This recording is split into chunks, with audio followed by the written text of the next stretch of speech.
किसान साथियों, अगर आप लोग को अपनी गेहूं की फसल में कल्लों का फुटाव कम देखने के लिए मिल रहा है और उसकी ग्रोथ और वृद्धि भी ठीक तरीके से नहीं हो रही है, तो कैसे किसान साथियों आप लोग अपनी गेहूं की फसल में कल्लों के फुटाव में बढ़ावा कर सकते हो और आपकी जो गेहूं की फसल की ग्रोथ है ना, वो भी आपको शानदार देखने के लिए मिलेगी। अगर आपकी जो गेहूं की फसल है ना, उसमें कल्लों का बढ़ावा नहीं होगा, कल्लों में वृद्धि नहीं होगी और उसकी ग्रोथ भी सही तरीके से नहीं होगी, तो हमारी जो गेहूं की फसल है ना, उस हिसाब से उत्पादन प्रति एकड़ नहीं दे पाएगी। तो अगर आप लोग अपनी गेहूं की फसल से प्रति एकड़ अच्छा उत्पादन लेना चाहते हो, तो किसान साथियों आप लोग अपनी गेहूं की फसल में दूसरी सिंचाई पर महत्वपूर्ण खादों का उपयोग करके अपनी गेहूं की फसल में कल्लों में बढ़ावा कर सकते हो। क्योंकि अभी बहुत सारे किसान साथी हमारी जो गेहूं की फसल है ना, उसमें दूसरी सिंचाई की तैयारी कर रहे हैं और कुछ किसान भाइयों ने गेहूं की फसल में दूसरी सिंचाई कर दी है। अब उनका एक सवाल है कि जो गेहूं की फसल है ना, उसमें दूसरी सिंचाई पर कौन सी वो खाद डालें और कम खर्चे पर आप लोग अपनी गेहूं की फसल में अधिक से अधिक कल्लों का बढ़ावा ले सकें और जो ग्रोथ है ना, वो भी आपकी शानदार आपको देखने के लिए मिले। तो बहुत सारे किसान साथियों के मन में सवाल रहता है कि दूसरी सिंचाई पर वो लोग क्या डालें जिससे हमारी जो गेहूं की फसल है ना, उसमें आपकी कल्लों का बढ़ावा और वृद्धि ग्रोथ शानदार आपको देखने के लिए मिले। तो सारा कुछ आप लोग इस वीडियो में आज जानेंगे, तो वीडियो पर आप लोग बने रहना। तो किसान साथियों, मेरा नाम है अभी और आप देख रहे किसान ऑफ एमपी में आप सबका स्वागत है। तो आपने किसान साथियों अगर मेरे चैनल को अभी तक सब्सक्राइब नहीं किया है या फिर आप लोग मेरे चैनल पर पहली बार विजिट किए हैं, तो आप लोग मेरे चैनल को सब्सक्राइब जरूर कर लेना और वीडियो को लाइक और कमेंट भी आप लोग कर देना, क्योंकि खेती बाड़ी से रिलेटेड विश्वसनीय जानकारी में आप लोग के लिए लाता रहता हूं। तो किसान साथियों, जो खाद मैं आपको बताने वाला हूं ना,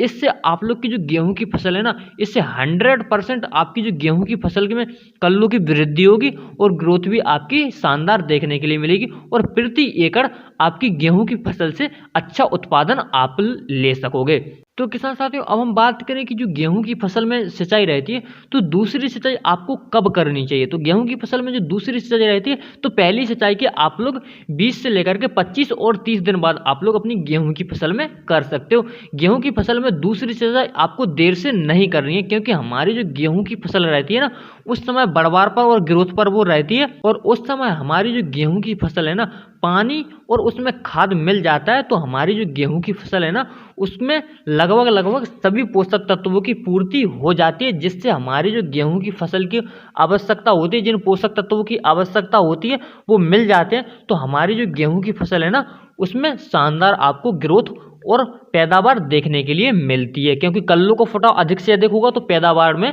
वृद्धि होगी। किसान साथियों, जो दूसरी सिंचाई है, तो आपको पहली सिंचाई के 20 से लेकर के 25 और 30 दिन बाद आपको अपनी गेहूं की फसल में कर देनी चाहिए और सिंचाई के साथ आप लोग को अपनी गेहूं की फसल में खाद भी डालना है, जिससे हमारी जो गेहूं की फसल है ना, उसकी वृद्धि और कल्लों का फुटाव भी अच्छा हो सके, क्योंकि पोषक तत्वों की पूर्ति हो जाएगी तो हमारी जो गेहूं की फसल है ना, अपने आप से उसकी ग्रोथ और कल्लों का फुटाव होने लगेगा, तो हमारी गेहूं की फसल से एक अच्छा उत्पादन आपको देखने के लिए मिलेगा। किसान साथियों, अब हम बात करते हैं कि जो गेहूं की फसल है उसमें दूसरी सिंचाई पर आपको कौन कौन सी खादों को डालना है और कितनी मात्रा में आपको गेहूं की फसल में खाद को डालना है, जिससे हमारी जो गेहूं की फसल है ना, उसमें कल्लों की वृद्धि हो, कल्लों का फुटाव ज़्यादा से ज़्यादा हो और ग्रोथ आपको शानदार देखने के लिए मिले। तो आप लोग अपनी गेहूं की फसल में जो खाद है ना, उसको आप लोग पानी देने के पहले या पानी देने के बाद दोनों तरीके से आप लोग डाल सकते हो। अगर आप लोग चाहते हो कि आपकी फसल खाद का 100% लाभ ले, तो किसान साथियों आपको अपनी गेहूं की फसल में पानी देने के बाद खाद को डालना है, जिससे हमारी जो गेहूं की फसल है ना, वो खाद का 100% लाभ ले सके और उससे पैदावार आपको अच्छी देखने के लिए मिले। तो किसान साथियों, आपको अपनी गेहूं की फसल में दूसरा पानी देने के बाद एक बैग ले लेना यूरिया, यानी कि हम बात करें तो 40 से लेकर 45 किलोग्राम आपको यूरिया ले लेना है और इसके साथ आपको 10 किलोग्राम सागर का ले लेना है और 5 किलोग्राम आपको ले लेना है मैग्नीशियम सल्फेट और प्रति एकड़ के हिसाब से इन सबको मिक्स करके आपको अपनी गेहूं की फसल में समान रूप से डाल देना है। तो जिससे क्या ना, हमारी जो गेहूं की फसल है ना, उसमें नाइट्रोजन और पोषक तत्वों की पूर्ति हो जाएगी, जो कि सागरिका और मैग्नीशियम सल्फेट है ना, इनसे आप लोग की गेहूं की फसल में महत्वपूर्ण पोषक तत्वों की पूर्ति हो जाएगी, जिससे हमारी जो गेहूं की फसल है ना, उसकी ग्रोथ शानदार आपको देखने के लिए मिलेगी और कल्लों का फुटाव भी आपको अच्छा देखने के लिए मिलेगा।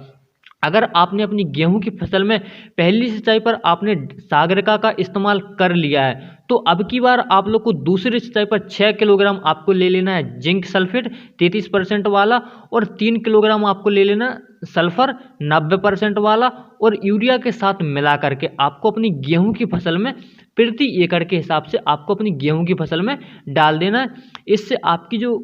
गेहूं की फसल के जो कल्ले हैं ना, उनका फुटाव आपको अधिक से अधिक देखने के लिए मिलेगा। और जब हमारी गेहूं की फसल में कल्लों का फुटाव ज़्यादा होगा, तो आपकी गेहूं की फसल से भी आपको उत्पादन अच्छा देखने के लिए मिलेगा। तो किसान साथियों, अगर आपको यह जानकारी अच्छी लगती है तो आप लोग कमेंट करके ज़रूर बता देना,